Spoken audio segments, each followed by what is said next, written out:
ये है राजकीय महाविद्यालय जखनी, वाराणसी, उत्तर प्रदेश। यूपी का पहला एग्रीकल्चर कॉलेज जो हमारे माननीय प्रधानमंत्री नरेंद्र मोदी जी के संसदीय क्षेत्र वाराणसी के जिला मुख्यालय से 35 किलोमीटर दूर दक्षिण दिशा में ये स्थित है। मिर्ज़ापुर बॉर्डर पे सबसे अंतिम गांव है ये जखनी, जहां आज सेमिनार का आयोजन किया जा रहा है।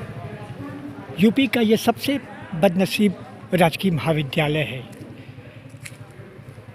बदनसीब मैं इसलिए कह रहा हूँ क्योंकि आज तक ये पीजी नहीं हो पाया। यूपी का ये पहला एग्रीकल्चर कॉलेज होने के नाते केवल इस गांव के ही लोग नहीं, दूर दूर के लोग भी, ये बच्चे, देश के कोने कोने के प्रदेश के बच्चे आते हैं यहाँ पे शिक्षा ग्रहण करने। इस क्षेत्र के हजारों गरीब बच्चे बच्चियाँ पढ़ने आते हैं, मगर इस कॉलेज में पीजी न होने से उनकी शिक्षा अधूरी रह जाती है। आज ये अपने बदनसीबी पे आंसू बहा रहा है कॉलेज। बड़े बड़े सेमिनार होते हैं, लोग आते हैं, वक्ता आते हैं, बोलते हैं, मगर इस कॉलेज के विकास के लिए किसी के कलम में ताकत नहीं जो सरकार से इसे पीजी होने की अनुमति ला सके। ये हमारे जनप्रतिनिधियों की उपेक्षा कही जाए या क्या कही जा सकती है, ये मुझे कुछ समझ में नहीं आ रहा है।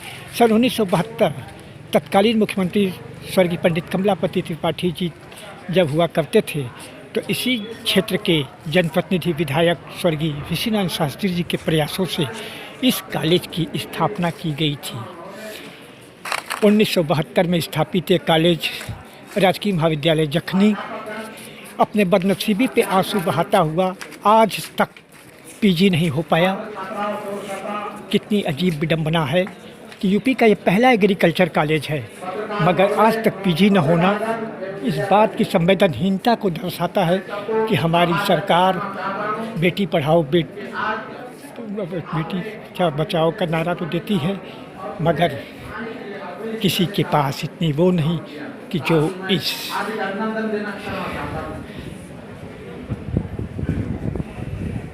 का दिन बहुत ही सुखमय का दिन है, क्योंकि हम सभी लोग मिलकर के धरती ही नहीं बल्कि ग्लोबल रूप से अपने धरती को ग्रीन करने की ओर को लेकर हम लोग यहाँ समाहित हुए हैं। बहुत बहुत आप लोगों को शुभकामनाएं एवं हार्दिक अभिनंदन। बात देखिए, ये जो धारणा है, क्या कहते हैं, ग्रीन इकोनॉमी की, ये कोई आज का नया मैंने वो धारणा नहीं है। ये धारणाएं बहुत पहले से चली आ रही है।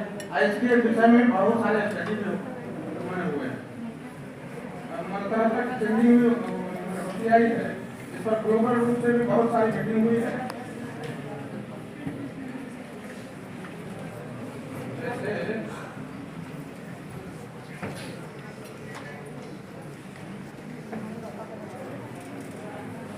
जैसे इसकी मीटिंग विश्व रूप से क्रांति अर्थव्यवस्था के सहयोग के लिए सर्वप्रथम 1889 में मीटिंग हुई।